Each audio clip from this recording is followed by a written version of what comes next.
Ladies and gentlemen, welcome to the last session of this afternoon. Before we go into medias res, hello, let me briefly introduce myself and then the panelists. My name is Ulrich Massen. I'm a chemist and working as independent consultant for electrical insulation materials since 2013, when I founded CWIEME Thermoset Consulting. Before that, I worked for 30 years in the chemical industry in the field of electrical insulation materials, in various positions, among them as global marketing manager for electrical insulation. And today I will moderate this discussion. Let me outline briefly how we intend to run the discussion. We will start with two short presentations as introduction from the two panelists, which I will introduce in a moment. Then we will respond to questions which we collected in advance to the discussion.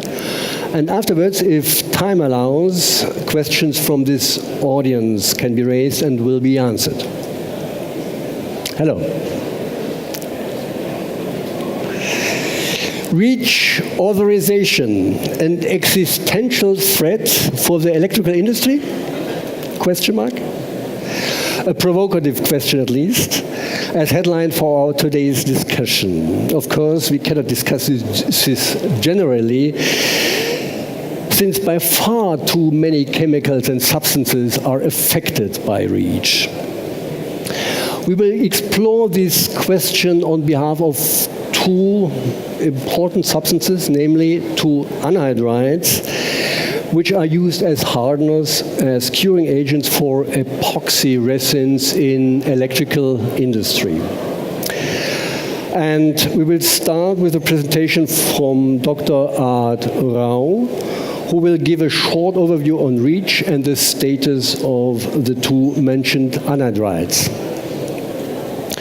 Afterwards, we will have presentation of Patrick de Kort, whom I will introduce just before his presentation. I would like to introduce now Dr. Rouw. He is a REACH specialist working for the Federal Institute for Occupational Safety and Health, also known as BAUA, Bundesanstalt für Arbeitsschutz und Arbeitsmedizin. Aart worked for Sigma Coatings for 5 years in the 80s, and then for 20 years for Dow Chemical in epoxy resin R&D in the areas of coating and composite applications of epoxy resins.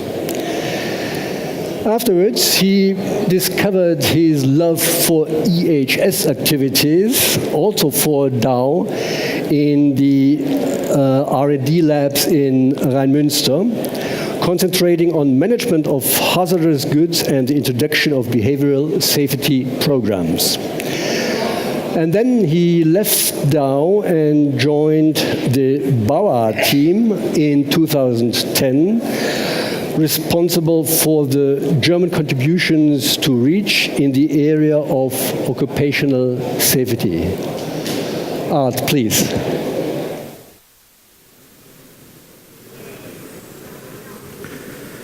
Thank you very much. Is it working? Yeah. Thank you very much for the introduction. I tried to make a very short summary of what I'm going to tell you.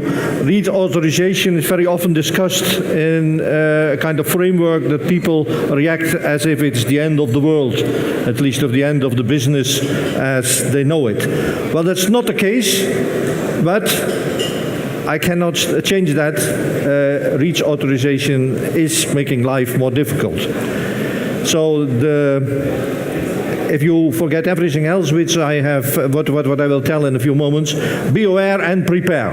This is the motto that I want to give you. If you know what it is all about and what may come to you, you have still some time to prepare and do the right things. few words about REACH.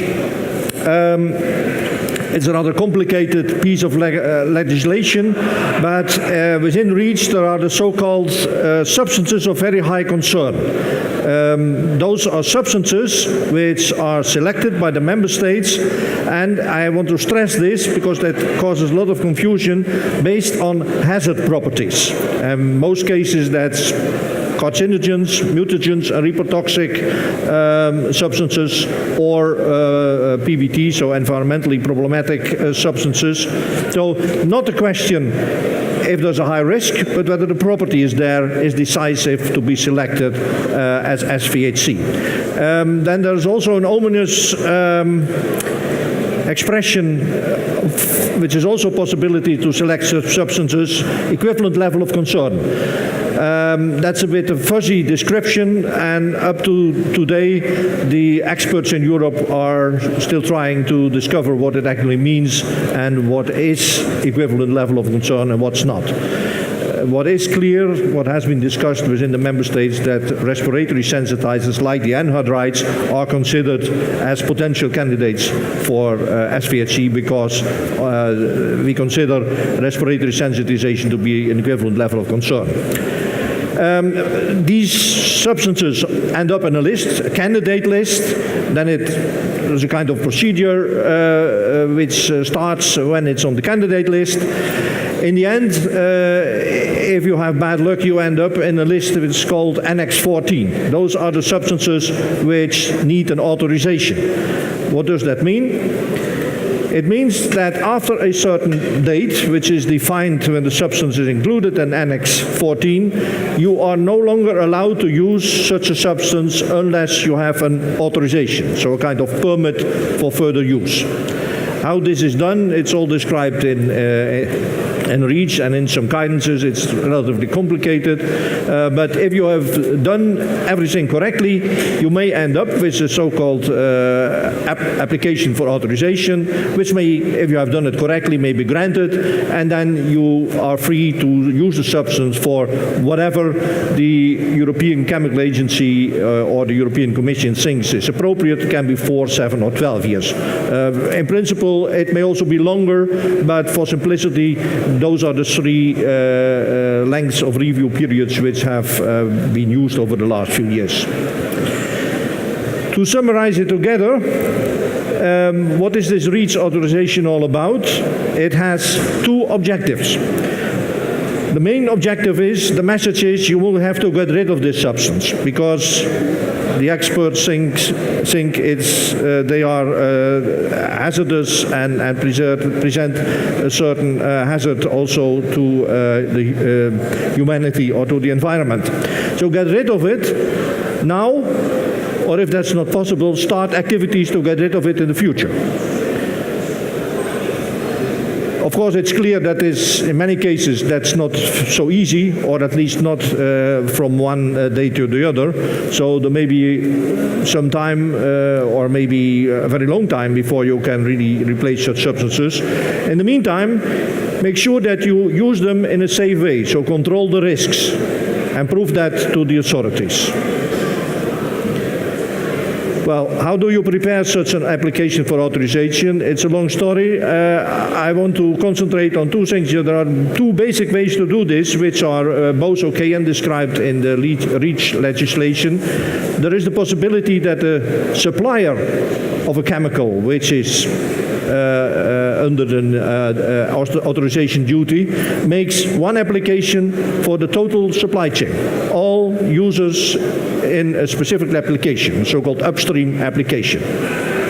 That has a number of advantages. Mainly you can share the costs because you have to prepare a number of reports, you have to pay fees. You can share that between a number of companies. However, it also has some complications, because if you want to work together in an industry sector, you have to bring together people which normally are competitors. Legally, that's tricky. So usually you have to involve a kind of legal office, third party, to make sure that you do not violate the cartel rules. What has also proven very difficult to make applications which really cover everything in sufficient detail. The examples that exist of such an upstream application tend to become a little bit fuzzy, where the experts in Helsinki who discuss this have difficulty understanding what do these people actually do. Of course, you can also go as a company, go for it on your own. Then, of course, you have to pay the full price, or maybe you have some companies in the area that you know rather well, where you can write an application together. You can share some of the costs, but still you have to pay more than for an upstream application. The experience, though, has shown that the committees from the European chemical agencies who read and judge these applications find these single company applications easier to read than these big applications. That's also understandable. One company knows exactly what they do, and they can give a bit more detail and leaves less questions open. So both of these routes have disadvantages and advantages. So what is now the situation with the anhydrides, the phthalate anhydrides? They were nearly on the Annex 14 list last year, but because the Aart changed its mind, because they found out that not all of the applications which they thought would be included in such an application, not all these applications were real, so the volume actually was less than they thought. They have a kind of scoring system, and then this one just dropped out. Well, I assume that everyone who followed this was happy about that. There is no reason to sit back and think, okay, this is done and we've solved this. All these substances which are on the candidate list, but are somehow ended up in this kind of intermediate situation, sooner or later they will come up for prioritization and inclusion in Annex 14 again. The only issue is we don't know when this will be. It can be next year, in 2 years, and then again the prioritization starts. So it's not going away. So the advantage that it did not happen last year is, you know now it may be coming, and you have some time to think about what you can do. So what I just said a few moments ago, think about if it would come on the Annex 14 and there would be an authorization needed, how does the industry want to approach that?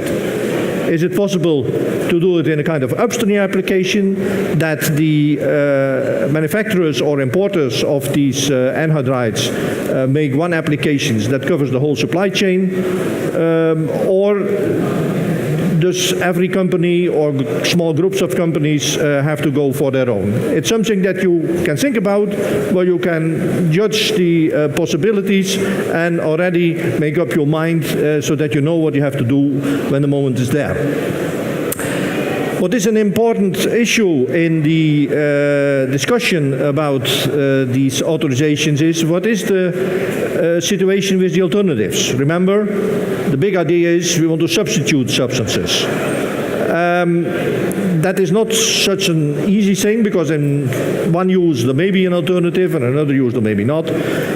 Make sure that as an industry you have a coherent story on this, that not one company says, yes, I can replace this, and another one says, no, this is completely impossible. That does not really strengthen your case. What is also important, you have to prove that you use it with as less risk as possible. So you have to generate measurements to back that up, to make sure that you have data to prove that the workers who handle this substance are not exposed to a high level of this. So there is a wrong story behind it, what the experts want to see, but still you now have the time to do these measurements, to collect data, and to make sure that you do that in the proper way and in a number that is also considered to be representative. Well, this is basically what I wanted to say about REACH in general and the situation with the anhydrides. There's much more detail related to this. If you want to know more about this, you can use one of these emails that I put up here for specific questions, and either I or one of my colleagues will be happy to answer you and hopefully to give you a satisfactory answer. Thank you.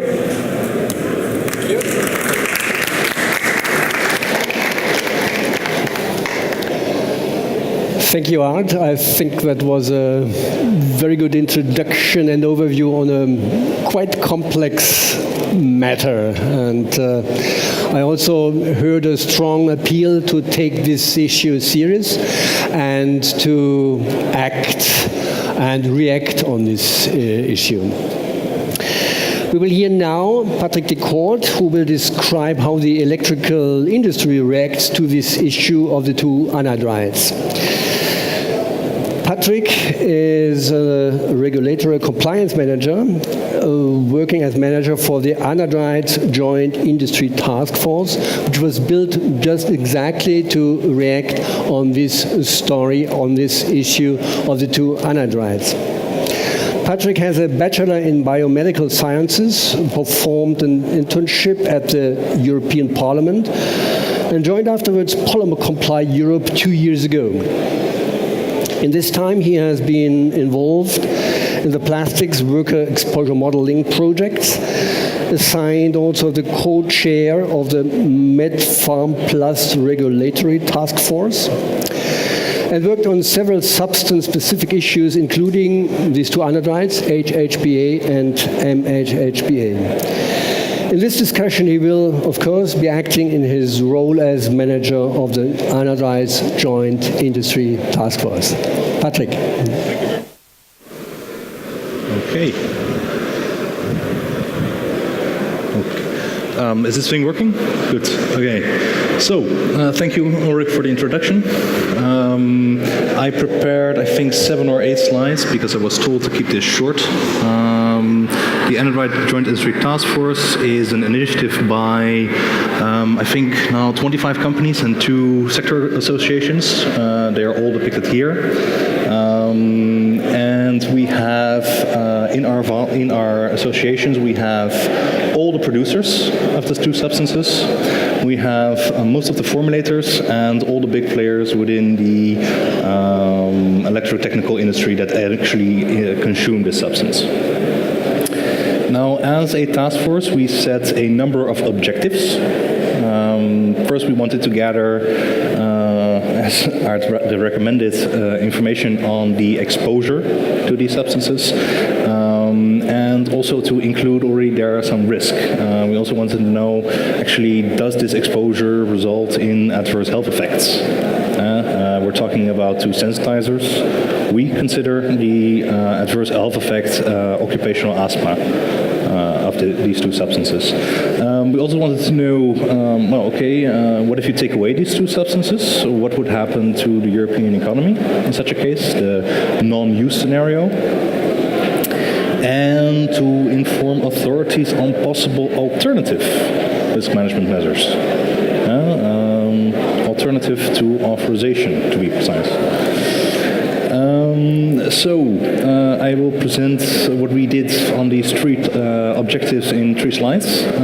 First, we have this overview of the exposure that we experience within industry. We were able to, through a measurement campaign, distinguish 3 distinct groups of users of this substance. We had the manufacturers, so the ones that are in the chemical industry producing the substance, and the formulators who take this substance and formulate together with epoxy and other substances. And here you see extremely low exposures. This is because within the chemical industry you have quite a bit of possibility to control your exposure. Then we also have the producers of switchgear. Switchgear is quite broadly defined. Anything that is also used in the transmission and distribution networks. Here we have slightly higher exposure.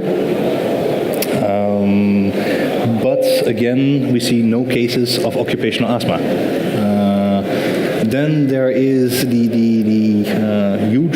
biggest exposure potential in the last group, which are the producers of motors and generators. They operate VPI processes whereby a wet stator or wet rotor is moved from a impregnation chamber to an oven, and relatively obviously this can generate some exposure. What we do see is that these kind of exposures are peak exposures, short term, and very well manageable with respiratory protective equipment. And we have seen the last case of occupational asthma within our group in 2010. This is within this plant, we actually have reports that they massively improved their risk management measures, improved the type of respiratory protective equipment that was provided, and since then they have been asthma-free. Socioeconomic consequences. So this is the one of the first things that we also did was to launch a socioeconomic questionnaire and asking companies, okay, what if you were no longer able to use these substances? What would be lost? And here we found out that actually 6.6 billion euro of GDP would be lost. 43,000 jobs might be lost, and then there's also this more soft argument, which is that a crucial segment of the electrical industry would be lost for the EU. We also asked, okay, what would you do if you would no longer be able to use the substance? If you would not be able to apply for authorization, that would be, and quite a few companies indicated that they would actually just delocate. Move to another part of the world where they do not have to face this authorization requirement, where they could simply produce the equipment and then ship it off to Europe. Another group of respondents indicated, well, okay, we have the hope that there might be a substitute. And others indicated that they would actually just have to close down, particularly small, medium-sized enterprises, which have limited options to delocate. Another factor that has to be taken into consideration, this authorization procedure is not very favorable for an investment climate. Authorization, yes, okay, apparently it's not that big of a deal, but there's always a limited period of time for which an authorization is granted. And if you want to build a plant, you want that plant to exist for hopefully multiple decades. If that plant would remain, if a vital input for that plant would remain these two substances, and there's a chance that every 4, 7, 12 years you could no longer use a substance, well, that could wipe out the entire investment. So in all, as long as there are no readily available alternatives, actually authorization can be quite difficult for industry. Now, the main alternative risk management measures that we are currently promoting as the Energized Joint Industry Taskforce is a voluntary commitment. The AJIT members, they've all committed to reduce exposure on a continuous basis and actually measure and report on the progress to the AJIT Secretariat.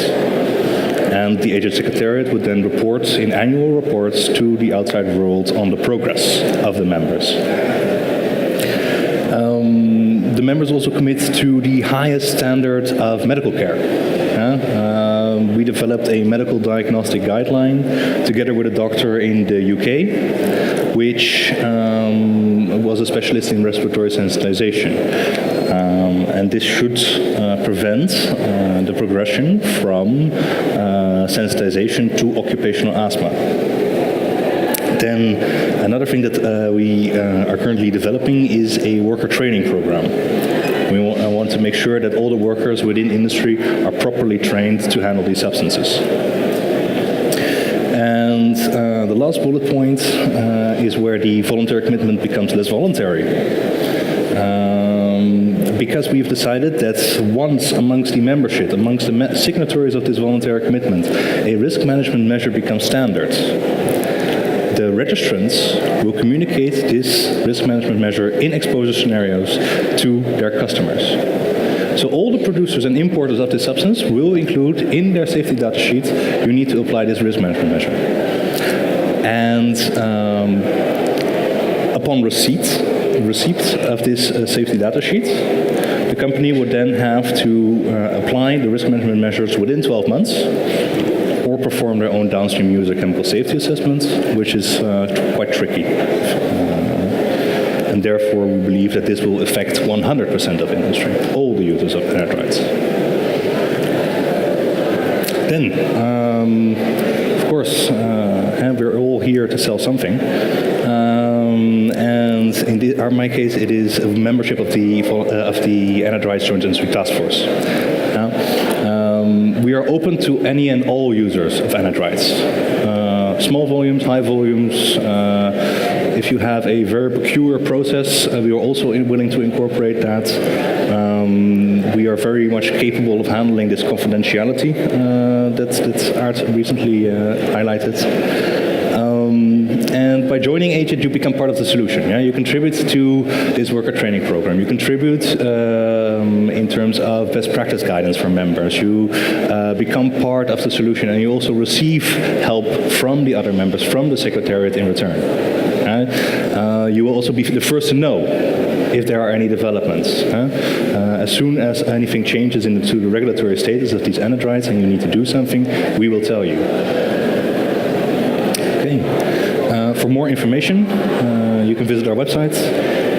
But preferably, if you want some information, give me your business card. I will send you more information in terms of briefings, presentations. We organize monthly webinars. Hell, if you want it, we can organize a personal webinar for you in order to better inform you about the current regulatory status and what the benefits of membership would bring. So yes, that's it from my side.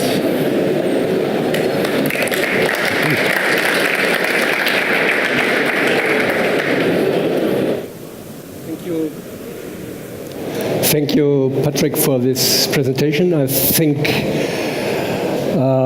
it was well expressed that the industry is concerned about this issue with these two anhydrides, which might result in possible authorization and, as a consequence, might result in a non-use scenario. And I think also these concerns are not exaggerated. Since we know that at least one company in North Rhine-Westphalia has already relocated parts of their production to a non-Europe country. You mentioned that threat, yeah? Not only because of REACH, but at least partly. Yeah? I would like to ask one question, Patrick, directly to you. You mentioned already some applications which are affected by this issue here. Could you highlight a bit more which industries, which applications are affected? Absolutely. So the main applications that would be affected are all the ones that are in high voltage. Medium and low voltage are less affected. The substances are used in epoxy systems, used to insulate high voltage rotating devices, so motors and generators. This does impact the power generation industry, including, of course, the wind sector. Furthermore, all the transmission and distribution equipment, the bushings for the power lines, the switchgear that is used and installed there, is all insulated with an epoxy system carrying these anhydrides. All right. What about the... let me express in another way. Do you think that the industry has been already alerted enough about this issue? Well, at the moment, not every industry participant is member of AJIT, so no, I guess not. No, but in general, because the electrotechnical industry is relatively far removed from the chemical industry, there seems to be less in general, there seems to be less knowledge about REACH and the REACH process. For the projects where I'm dealing with the plastics industry, there's slightly more understanding. When you're talking to companies that are directly in the chemicals industry, they seem to have a pretty good grasp of REACH and the legislative proposals. I think so, yes. Do you see a difference in the awareness in the industries? I mean, also composite industry applications are affected, where also anhydrides are used for epoxy resins, or do we, and also in the regions, yeah? So that means applications and region. Do you see a difference in the awareness? In general, not really, no. The level of awareness in terms of geographical distribution seems to be relatively similar. The different sectors, the slightly higher value added in the sectors, high voltage rotating machines, they tend to have a slightly bigger regulatory compliance department. But apart from, they tend to have a slightly bigger regulatory compliance department. But in general, the knowledge is relatively similar across different sectors. Thanks, Patrick. And Aart, I've got a question also for you, of course. It's regarding the possible timelines. I know it's difficult to predict which are the milestones once the authorization might start. Yeah. As I mentioned, the two anhydrides had already been proposed for inclusion in Annex 14 last year by the European Chemical Agency. Then, when they got some new information, they did again their scoring table, and then it dropped a few places, and the European Commission takes from the number of substances that are proposed usually the top two or top three. If you reach REACH, there is a kind of planning, which is a kind of fuzzy thing that they try to look ahead, how much effort, how much work is this going to bring for the ECHA who's going to work on this. So that means there is now a relatively long list of substances who did not make it in the last few years. And what I said, they are not gone. They are still on a kind of waiting list. And we do not know, and I think also the ECHA does not know, how they're going to, what they're going to do with these. Are they just at a certain point working on the first priorities and then gradually on the lower ones? Then it can still be 4 or 5 years out before they reach that. It can also be that at a certain point they have a kind of catch-up exercise. We don't know. But let's say for this year, I think the ECHA should come up with a list of prioritization each year. I haven't heard of it for this year, but let's say maybe next year we'll be trying, and then the Commission, if it will be prioritized, the European Commission would have to decide on that, which also takes a year, maybe a bit less, but then we will be the end of 2018, early 2019 at the earliest.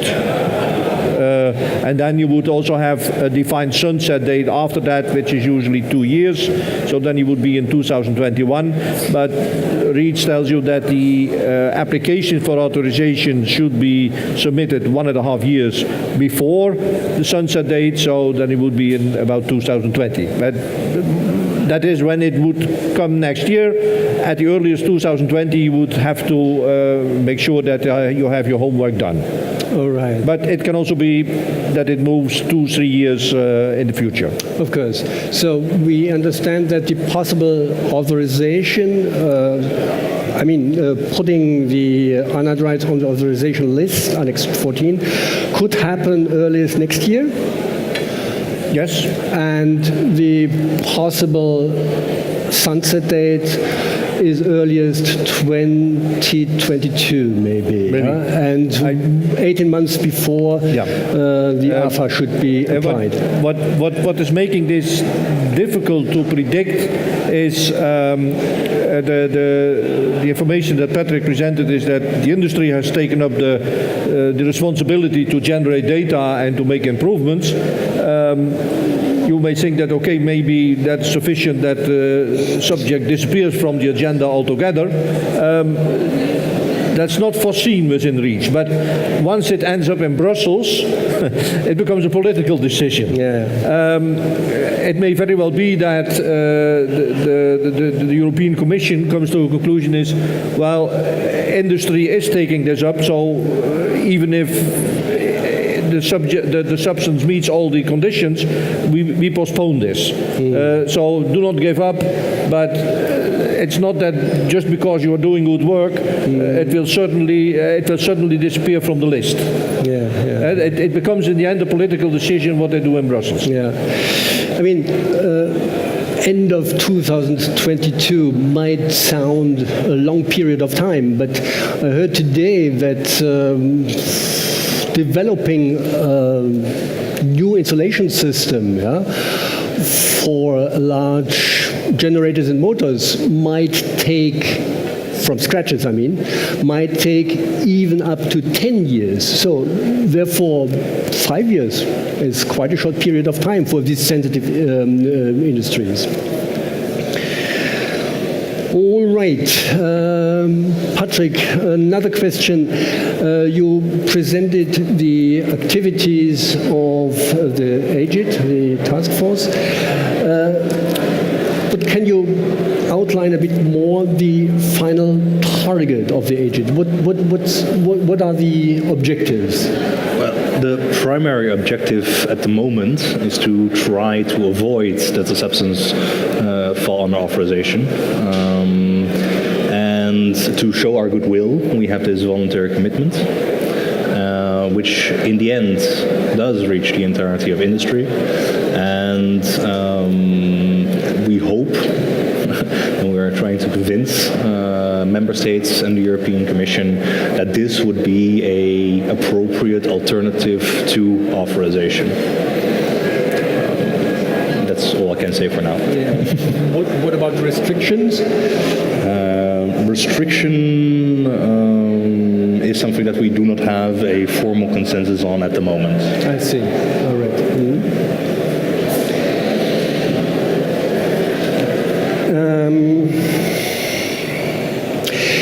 Aart, you described already a bit the AFA, the application for authorization.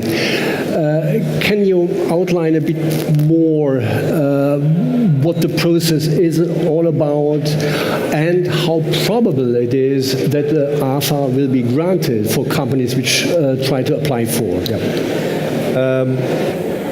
An application for authorization basically has three parts.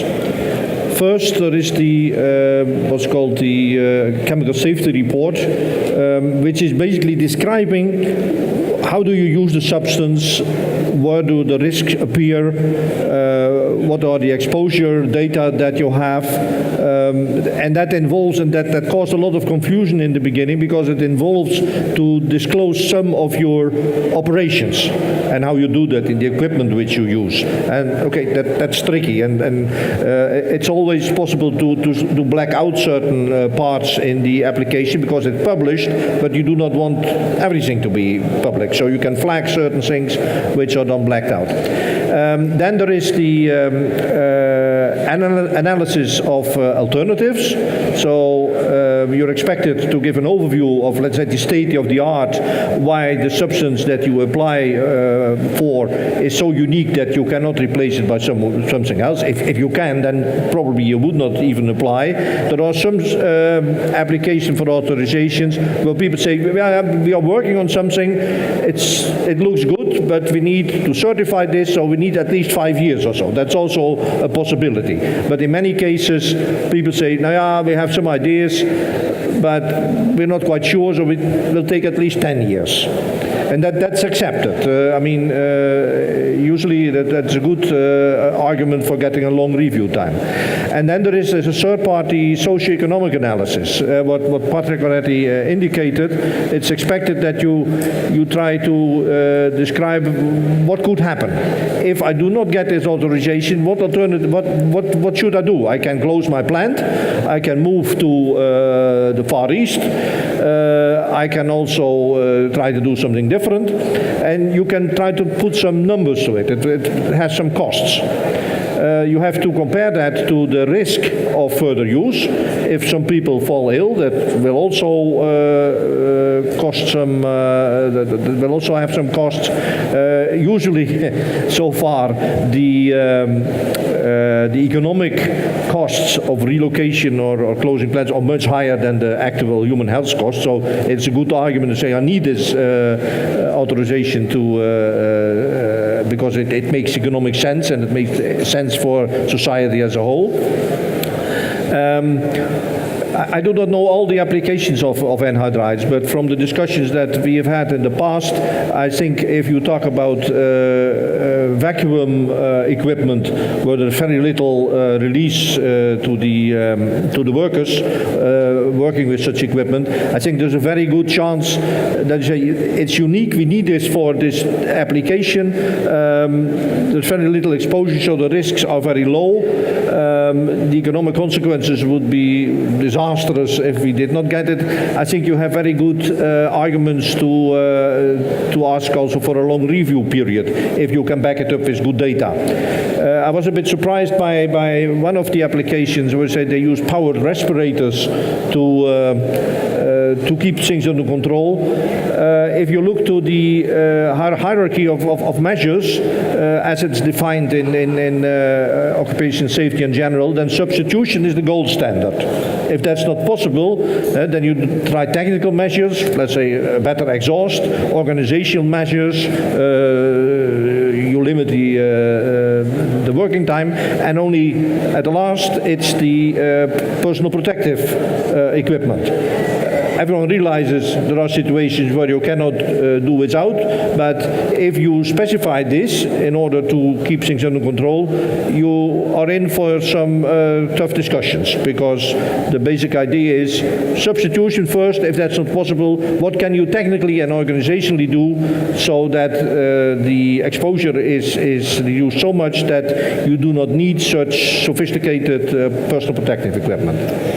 But in general, I think for the vacuum applications, the perspectives are quite good that you get the authorization, and also for a long time. So the AFA, you mean? Yeah. To be more specific, you said it's a quite good perspective to get the AFA granted. Can you outline that a bit more? We are now seeing the first decisions on let's say the first substances that were on the list. There's still some debate what determines now the review time. There is a general policy that if there are lots of uncertainty, so the exposure data are not very good, the description of the process is not very good, then people tend to end up with 4 or 7 years. Right. When you have everything well in place, and as I said, it has more or less to our surprise been the case that small companies who wrote an application just for their own were able to describe it very clearly and got 12 years. Right. From that point of view, if you have good data and have a clear description, you can end up in the 7 to 12 years range. And it's still a debate. REACH does not tell you that 12 years is the maximum. But at the moment, people have been hesitant to make decisions which go beyond that. But the law as such does not prohibit that. Understand. Right. Thank you. Let us look into the time. We started 5 minutes later. I think we have still time for some questions from the audience. Is there a question to the panelists? Yes, please.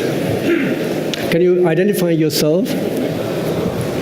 I'm Christoph Scheuer from Hexion, one member of this AJIT. Art, can you guesstimate about the cost of an AFA? Depends very much, of course, on whether you cooperate with other people. The ECHA uses as a kind of average number over the first batches of AFAs they have seen, 120,000 euros. That includes some 60 to 65,000 euros for the fee alone. And then the rest is getting the reports, paying a consultant to do this. To be honest, I think the first ones were considerably more expensive because everyone was trying to get their act together and how to do that. Later ones maybe were a bit cheaper, but the ECHA uses 120,000 euros as a kind of guess. Any other questions? Please. My name is Fritz Fuhr, I'm a consultant. So, Mr. Rouw, we are talking at the moment just about two anhydrides. But how do you see the situation about other anhydrides, for example, THPA? That's a good question. With the same reasoning, you could also bring the others to the candidate list. That has not happened at the moment. I don't know why these two substances were proposed by the Netherlands, and I'm not quite sure if they have any other plans. They have last year also made a proposal for another anhydride, TMA, trimolytic anhydride. That got into some trouble. That's still under discussion because first, if you look to the description of the uses, it has no uses in these type of applications. It's only used as an intermediate, which would make it exempt from authorization. So that got lost a little bit. It's not decided yet how it will go. The other phthalate anhydrides, I know too little in detail about their applications, whether they are used for making articles in the end or just used as intermediates. When they are used as intermediates, they will be exempt, so it would usually not be a good idea to bring them under an authorization. When they are used for also making final articles, they might also be taken up by someone. But at the moment, I have not heard that someone is actually planning this, but that can change tomorrow. I mean.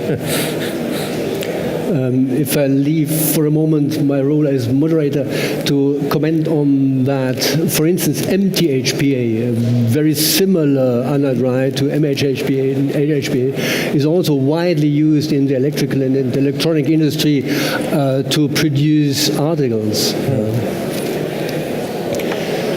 Any other questions? This is not the case, obviously.